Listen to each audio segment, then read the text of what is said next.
Baik, Assalamualaikum warahmatullahi wabarakatuh. Waalaikumsalam Waalaikumsalam warahmatullahi warahmatullahi wabarakatuh. wabarakatuh. Nah, sebelumnya perkenalkan nama kakak Nanda Aulia Sahraini dari jurusan Psikologi Pendidikan dan Bimbingan Fakultas Ilmu Pendidikan Universitas Negeri Makassar.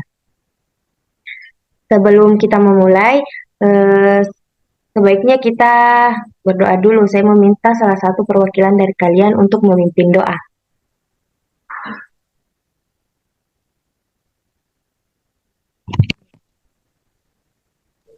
Saya Kak. Ya, silahkan.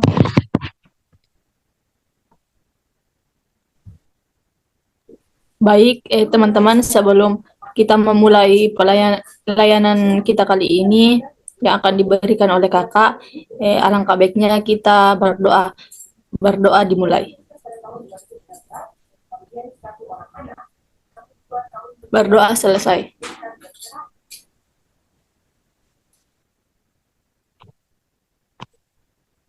Nah, pada kegiatan kali ini kakak ingin melakukan bimbingan konseling kelompok. Nah, sebelumnya kakak ingin menjelaskan apa itu konseling kelompok.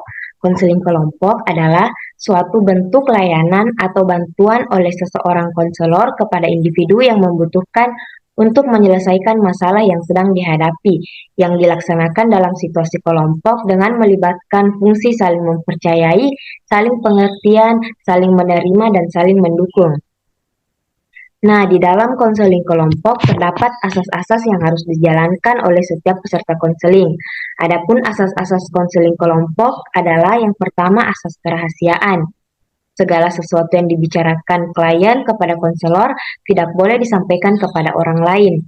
Karena konseling kelompok bersifat pribadi, maka setiap anggota kelompok diharapkan bersedia menjaga semua pembicaraan atau tindakan yang ada dalam kegiatan konseling kelompok. Yang kedua, asas kesukarelaan. Kehadiran, pendapat, usulan, ataupun tanggapan dari anggota kelompok harus bersifat sukarela, tanpa paksaan. Nah, yang asas yang ketiga, asas keterbukaan. Keterbukaan dari anggota kelompok sangat diperlukan sekali, karena jika keterbukaan ini muncul, maka terdapat keraguan atau kekhawatiran dari setiap anggota. Asas yang keempat ada asas kegiatan. Hasil layanan konseling kelompok tidak akan berarti bila klien yang dibimbing tidak melakukan kegiatan dalam mencapai tujuan-tujuan bimbingan. Pemimpin kelompok hendaknya menimbulkan suasana agar klien yang dibimbing mampu menyelenggarakan kegiatan yang dimaksud dalam penyelesaian masalah. Asas yang kelima ada asas kenormatifan. Dalam kegiatan konseling kelompok, setiap anggota harus dapat menghargai pendapat orang lain. Jika ada yang ingin mengeluarkan pendapat, maka anggota yang lain harus mempersilahkannya terlebih dahulu atau dengan kata lain tidak ada yang berebut. Dan asas yang terakhir yaitu asas kekinian. Masalah yang dibahas dalam kegiatan konseling kelompok harus bersifat sekarang. Maksudnya, masalah yang dibahas adalah masalah yang saat ini sedang dialami yang mendesak, yang mengganggu keefektifan kehidupan sehari-hari, yang membutuhkan penyelesaian segera, bukan masalah 2 tahun yang lalu atau masalah waktu kecil. Adapun topik layanan kali ini yaitu mengatasi kejenuhan dalam belajar. Adapun tujuan yang ingin dicapai dalam melakukan kegiatan ini yaitu agar peserta didik mampu memecahkan perilaku kejenuhan atau burnout belajar. Peserta didik mampu mengidentifikasi penyebab dan dampak kejenuhan belajar, dan peserta didik mampu menciptakan cara mengatasi kejenuhan belajar. Nah, sebelumnya kakak meminta waktu adik-adik selama kurang lebih 40 menit untuk mengikuti layanan ini. Dan pada kegiatan layanan ini kakak menggunakan teknik psikodrama.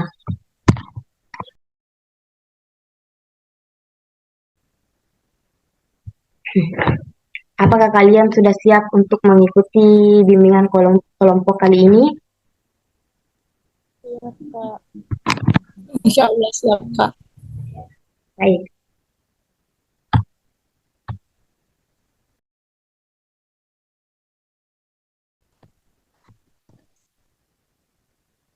Nah, adapun topik materi pada kali ini yaitu mengatasi kejenuhan di dalam belajar. Kejenuhan atau burnout belajar merupakan suatu kondisi di mana seseorang merasa sangat letih, lelah, bosan ketika proses belajar mengajar sedang berlangsung. Kejenuhan atau burnout belajar ini tidak terjadi begitu saja. Ada hal yang menyebabkan kejenuhan atau burnout belajar. Penyebabnya yaitu yang pertama, karakter peserta didik yang berbeda. Setiap kelas memiliki karakter yang berbeda karena setiap kelas terdiri dari berbagai peserta didik yang berbeda. Setiap peserta didik memiliki karakter yang berbeda dan dilahirkan dengan keunikan masing-masing. Yang kedua, ada penataan ruang kelas. Penataan ruang kelas yang tidak memudahkan guru leluasa untuk bergerak dalam membantu peserta didik dalam proses belajar mengajar menjadi salah satu penyebab kejenuhan belajar. Selain itu, kondisi ruang seperti letak meja, kursi, benda-benda lain, keadaan dinding, dan lain-lain yang sama setiap hari tidak pernah sekali berpindah tempat, inilah yang pada akhirnya menimbulkan kebosanan sehingga peserta didik mengalami kejenuhan atau burnout belajar. Dalam pengaturan ruang belajar, hal-hal yang perlu diperhatikan adalah jumlah murid, bentuk dan ukuran kelas, bentuk bangku dan meja serta ukurannya. Selain itu, yang perlu ditata dalam kelas yaitu pengaturan tempat duduk, pengaturan alat-alat pengajaran, penataan keindahan dan kebersihan, serta ventilasi dan cahaya. Yang ketiga, belajar hanya di tempat tertentu saja. Ketika kita memakan makanan yang sama setiap hari, suatu saat kita akan merasakan bosan dengan makanan tersebut dan menginginkan makanan yang lainnya. Begitu juga dengan belajar. Jika belajar hanya dilakukan di kelas setiap harinya, dapat menyebabkan adanya kejenuhan atau burnout belajar. Yang keempat, metode yang monoton atau tidak bervariasi. Sesuatu yang sama jika dilakukan terus-menerus dapat menyebabkan kejenuhan. Begitu juga dengan pembelajaran. Jika dilakukan dengan cara yang sama secara terus-menerus, maka akan menimbulkan kejenuhan atau burnout belajar. Misalnya, proses belajar mengajar yang dilakukan dengan metode tanya jawab yang digunakan setiap pertemuan, hal ini dapat memicu munculnya kejenuhan belajar. Dan yang kelima, adanya tekanan dari orang tua. Salah satu tugas dan tanggung jawab orang tua yaitu mendidik anaknya.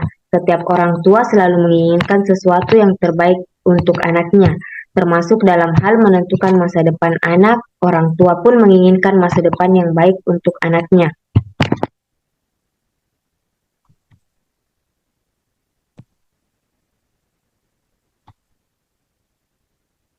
Karena itulah orang tua akan melakukan apapun yang dianggapnya baik untuk mencapai hal itu. Ini yang menyebabkan para orang tua memberikan tekanan-tekanan serta tuntutan-tuntutan kepada anaknya. Tugas orang tua memang mendidik serta mengarahkan jalannya anak sehingga dapat meraih kesuksesan. Namun seringkali justru para orang tua melalui jalan yang kurang tepat. Adapun dampak dari kejenuhan belajar terhadap minat peserta didik yaitu yang pertama ada dampak negatif. Burnout atau kejenuhan belajar akan menimbulkan berbagai efek negatif seperti stres dan kehilangan semangat belajar. Hal ini dibuktikan dari berbagai perilaku yang menjadi dampak negatif yang dialami oleh peserta didik.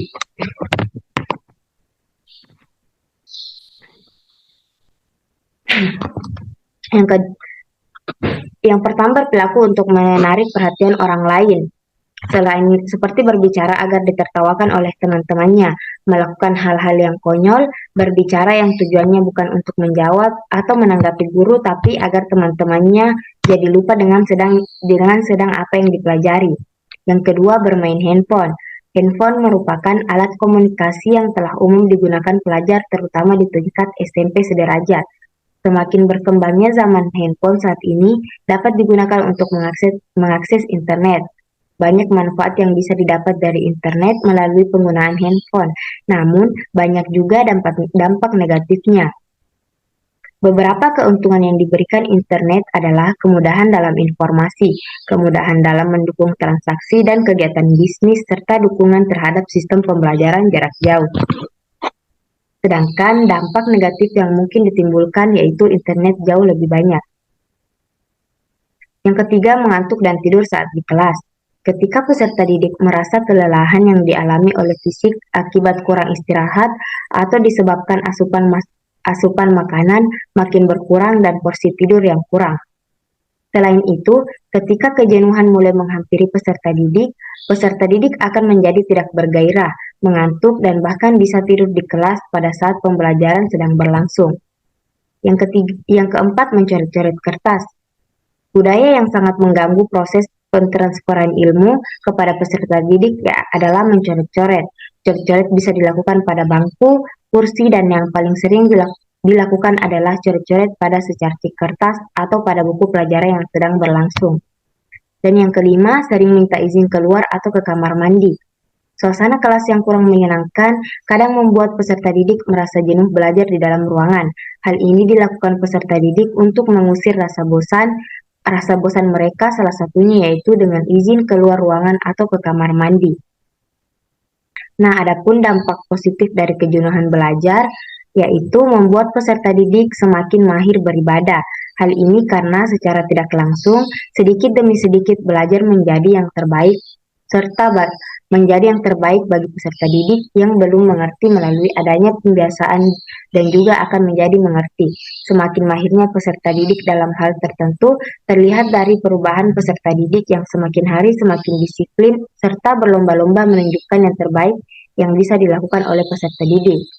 Dampak positif yang kedua yaitu membangkitkan semangat peserta didik.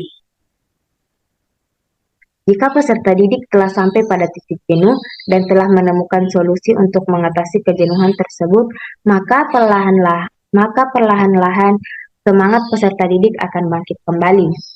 Yang ketiga, menyadarkan akan kemampuan yang ada pada diri peserta didik. Setiap peserta didik dilahirkan dengan kemampuan yang berbeda-beda. Kemampuan tersebut akan mempengaruhi proses belajar mengajar. Kejenuhan atau burnout belajar pada suatu bidang mata pelajaran tertentu akibat kemampuan pada bidang mata pelajaran tersebut membuat peserta didik seakan-akan melupakan kemampuan lain yang dimilikinya. Dan dampak positif yang keempat, menambah wawasan serta menumbuhkan kekreatifan peserta didik. Bertambahnya wawasan serta tumbuhnya keaktifan peserta didik ini karena ketika peserta didik diajak untuk ke perpustakaan atau ketika peserta didik diarahkan untuk mencari materi dari internet, peserta didik dihadapkan dengan berbagai macam materi dengan berbagai sumber. Disinilah peserta didik dituntut untuk bijak dalam menentukan materi yang akan diambil atau akan digunakan. Adapun cara untuk mengatasi kejenuhan belajar. Menurut Hakim 2002, terdapat beberapa cara atau metode yang dapat digunakan untuk mengatasi kejenuhan dalam belajar. Antara lain yaitu belajar dengan cara atau metode yang bervariasi. Belajar dengan metode yang monoton akan menyebabkan kejenuhan dalam belajar. Untuk itu, kita dituntut untuk menggunakan metode yang bervariasi agar tidak bosan. Dengan cara mengubah metode yang biasa kita gunakan dengan metode baru dan seterusnya akan menciptakan suasana baru di dalam kelas. Yang kedua, mengadakan perubahan fisik di ruangan belajar. Mengadakan perubahan fisik di ruang belajar, baik di kelas maupun di rumah, ada kaitannya dengan perubahan bentuk materi seperti perubahan letak meja, kursi, papan tulis, dan segala sesuatu yang ada kaitannya dengan aktivitas belajar. Cara yang ketiga, menciptakan suasana baru di ruang belajar. Pada umumnya, ruang belajar yang tenang dan jauh dari kebisingan merupakan tempat yang ideal untuk belajar. Namun, hal ini jika dilakukan dalam waktu yang lama tanpa ada perubahan, maka akan mengakibatkan kejenuhan belajar.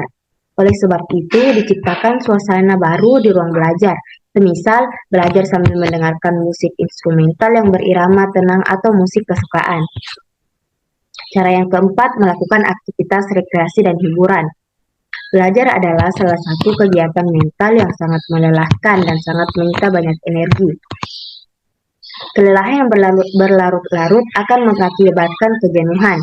Untuk itu, perlu adanya istirahat yang cukup sebagai alternatif dalam mengembalikan atau memulihkan energi yang banyak tersita atau terkuras saat sedang belajar.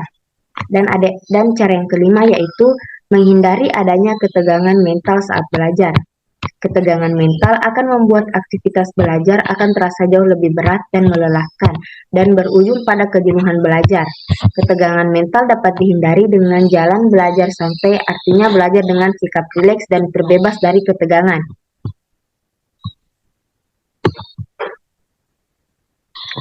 Selain itu, menurut Sukmana 2011, untuk mengatasi kejenuhan belajar di kelas, dapat dilakukan beberapa teknik belajar yaitu cari manfaat dari belajar yang dilakukan. Belajar yang dilakukan oleh peserta didik pasti ada manfaatnya. Dengan belajar, peserta didik bisa memperoleh ilmu pengetahuan, menambah wawasan dan pengalaman hidup. Yang kedua, lakukan belajar dengan perasaan senang dan kreatif. Suatu pekerjaan yang dilakukan dengan perasaan senang akan menimbulkan suatu pekerjaan yang dilakukan dengan perasaan senang dan akan menimbulkan semangat. Begitu juga dengan kegiatan belajar. Apabila merasa senang, peserta didik akan belajar dengan bergairah dan bersemangat. Ketiga, pandang guru dari segi positifnya. Guru sebagai manusia bisa tidak lepas dari segala kelebihan dan kekurangan. Setiap bertemu dengan guru, peserta didik bisa diskusi, bertukar pendapat informasi untuk menambah wawasan ilmu pengetahuan. Keempat, anggaplah belajar itu sebagai kebutuhan yang mendesak. Belajar jangan sampai hanya untuk menggugurkan kewajiban. Artinya, belajar selain sebagai kewajiban juga harus menjadi kebutuhan yang harus segera dipenuhi. Kalau belajar itu sebagai suatu kebutuhan, peserta didik akan berusaha untuk belajar dengan giat. Dan yang kelima yaitu melakukan diskusi kelompok. Untuk menambah gairah belajar, peserta didik bisa mengajak teman-teman untuk melakukan kegiatan belajar bersama. Melalui diskusi kelompok atau belajar bersama, peserta didik bisa tukar pendapat, pengalaman, dan informasi di antara teman-teman.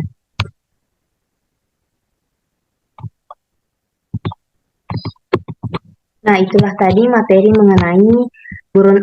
mengenai mengatasi kejenuhan di dalam belajar atau burnout. Baik, adik-adik, di sini kakak ingin menggunakan teknik psikodrama. Nah, teknik psikodrama adalah sebuah metode yang dilakukan untuk memecahkan masalah yang berhubungan dengan psikis individu dengan cara bermain peran. Nah, tahap pelaksanaan pada teknik ini, kelompok melakukan aksi drama untuk mengeluarkan pikiran, sikap, dan perasaan yang mereka tidak sadari. Tujuan dari tahap ini untuk membantu anggota dalam membawa pikiran-pikiran yang mendasari sikap dan perasaan yang mereka tidak sadari sepenuhnya. Tahap diskusi atau tahap berbagi pendapat atau perasaan dalam tahap ini, kelompok mengeluarkan pendapat yang tak menghakimi sesama. Sharing yang dilakukan pertama terdiri dari pernyataan yang menghakimi diri sendiri, diskusi dari proses kelompok tersebut.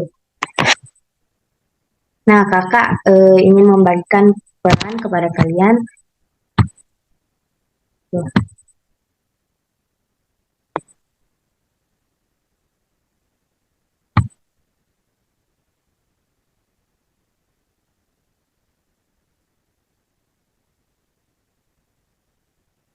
Nah, kalian memilih masing-masing satu kotak.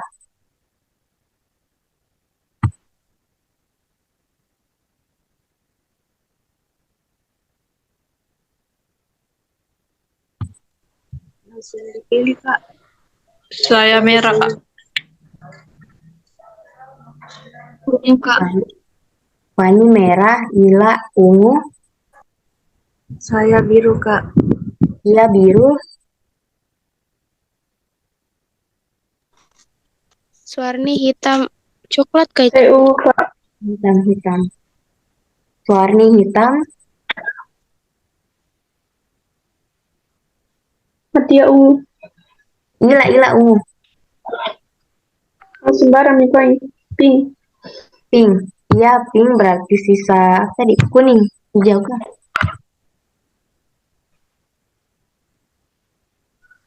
saya hijau, Kak.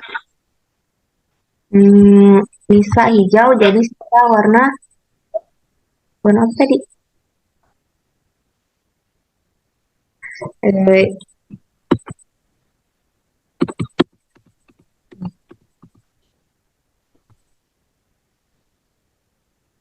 Tentara semuanya perannya.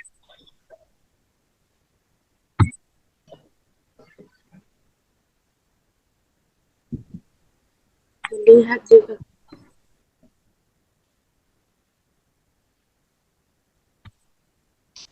Dilihat semua Mito, peran tak masing-masing.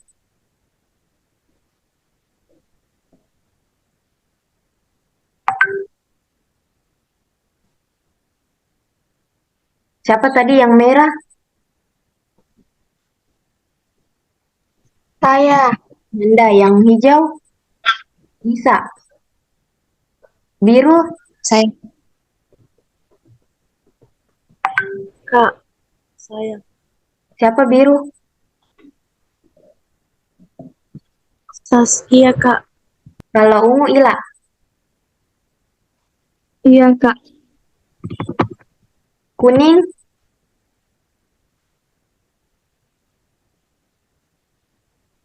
Siapa tadi kuning?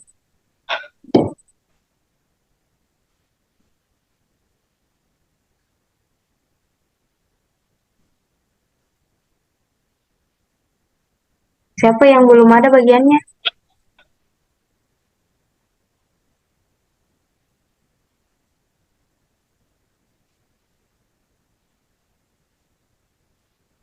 Suarni apa tadi Suarni? Warna hitam. Kalau pink? Dia. Iya. Berarti sisa warna kuning. Nisa. Nisa. Nisa biru apa tadi itu biru? Fani mau kuning. Saya mau. Ya. Ini alur ceritanya ya.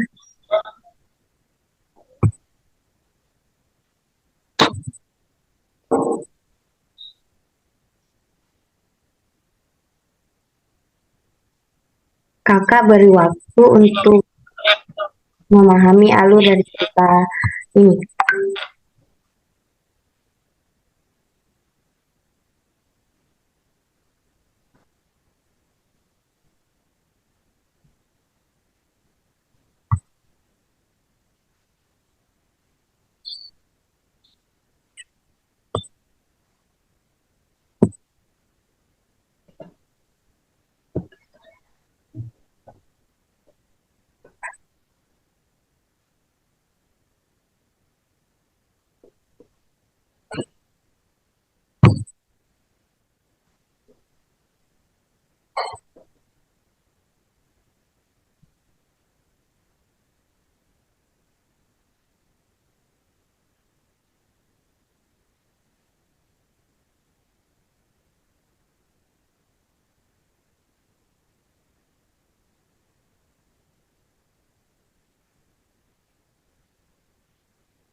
Nah, selanjutnya kita mulai saja ya psikodramanya.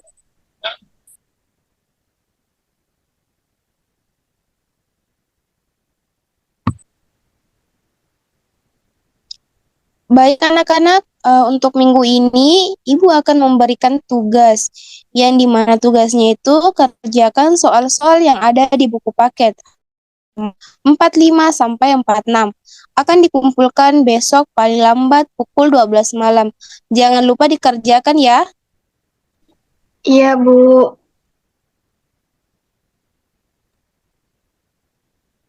Nah, kamu sudah mengerjakan tugas. Kenapa tinggal main sosmed terus? Sudah, Pak. Memang tugasnya sangat banyak.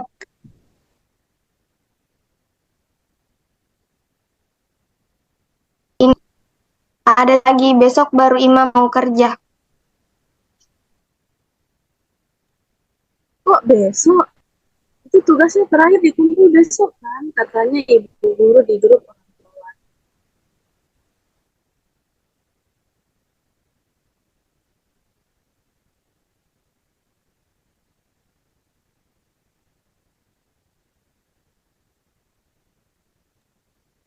Iya, Pak. Tapi kan deadline-nya malam ini. Jadi Ima besok masih ada waktu untuk mengerjakan tugas. Kakak, temenin Imam main.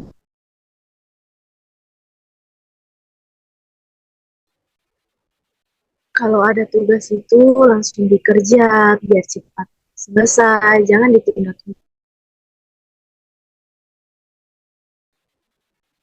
Ya udah, ayah panggil adik main biar Ima bisa kerjakan tugas Ima. Iya, iya, iya, terserah saja.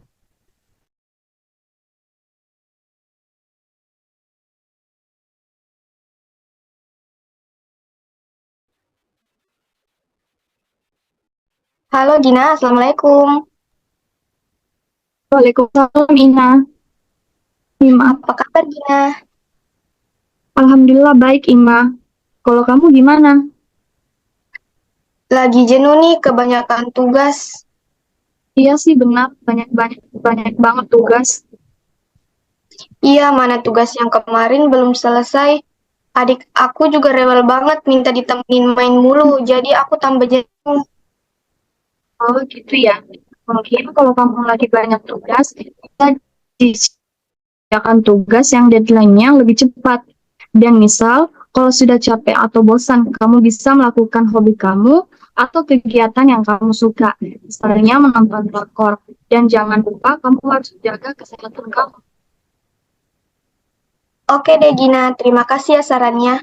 Kalau gitu aku boleh kan ke rumah kamu ngerjain tugas biar fokus, karena di rumah ada adik aku yang rewel banget. Iya, boleh banget. Kesini aja, Iman. Makasih ya, bentar. Bentar lagi aku ke sana. Iya, Ima, aku tunggu ya.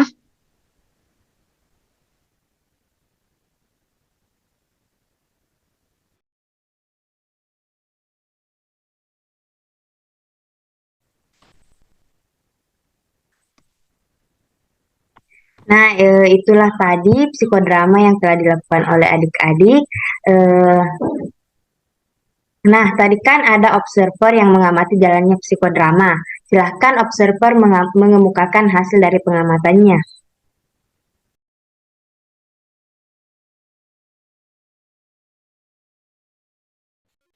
Baik, saya persilahkan kepada observer pertama. Kepada Baik, adik.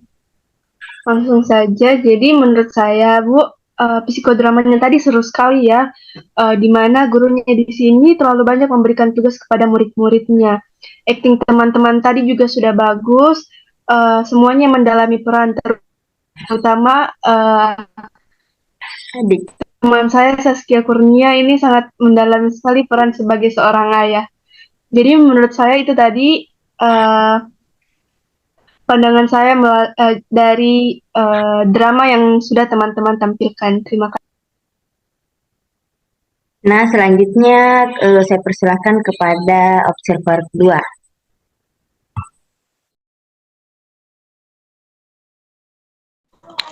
Baik, terima kasih atas kesempatannya, Bu.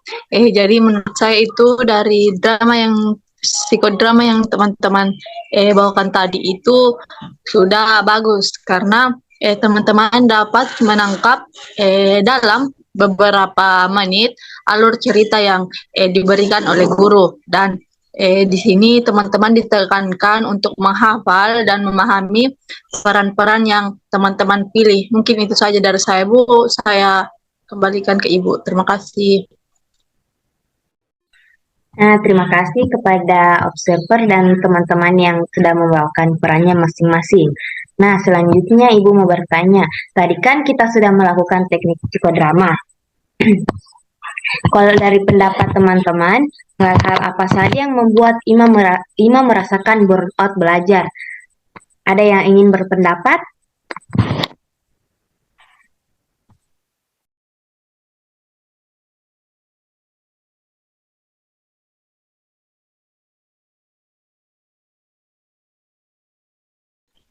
Saya, Bu. Silahkan. Jadi menurut saya hal yang membuat Ima itu merasakan burnout belajar adalah karena Ima mendapat tekanan di situasi mana-mana saja. Contohnya itu di sekolah gurunya memberikan banyak tugas, di rumah Ima juga bertanggung jawab menjaga adiknya sementara ayahnya kurang perhatian atau kurang memahami apa yang dilakukan Ima. Bukannya memberi solusi malah ayahnya ini sering memarahi Ima dan membuat Ima semakin jenuh dan tidak betah berlama-lama di rumahnya. Mungkin itu saja dari saya, Bu. Saya kembalikan ke Ibu. Terima kasih. Nah, itu tadi yang membuat Ima merasakan burnout belajar. Jadi, apa yang dapat adik-adik simpulkan dari topik pembahasan kita hari ini?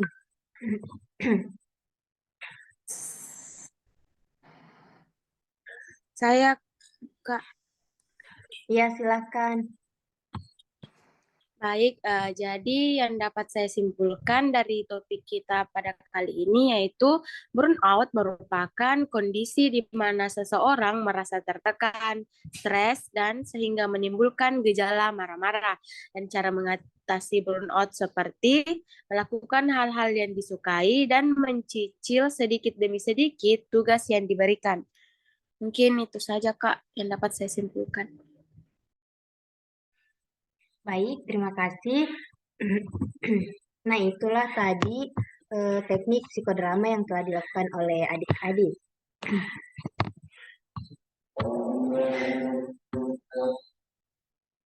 Eh,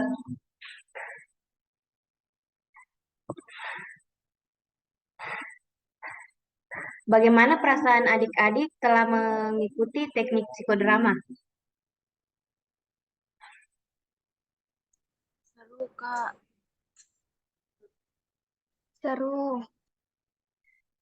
Nah, itulah tadi kegiatan layanan yang telah kakak berikan. Terima kasih atas waktu yang telah terima kasih atas waktu yang telah diberikan kepada kakak. Sebelum mengakhiri kegiatan ini, kakak meminta salah satu untuk memimpin doa.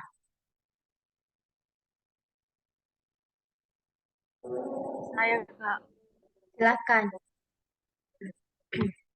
Baik, teman-teman semuanya.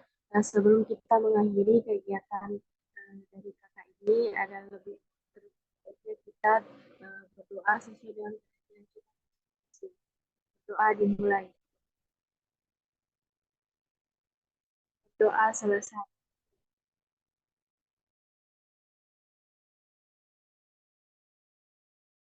Nah, baik, terima kasih adik-adik. Saya ucapkan terima kasih. Mohon maaf apabila ada kesalahan. Wassalamualaikum warahmatullahi wabarakatuh.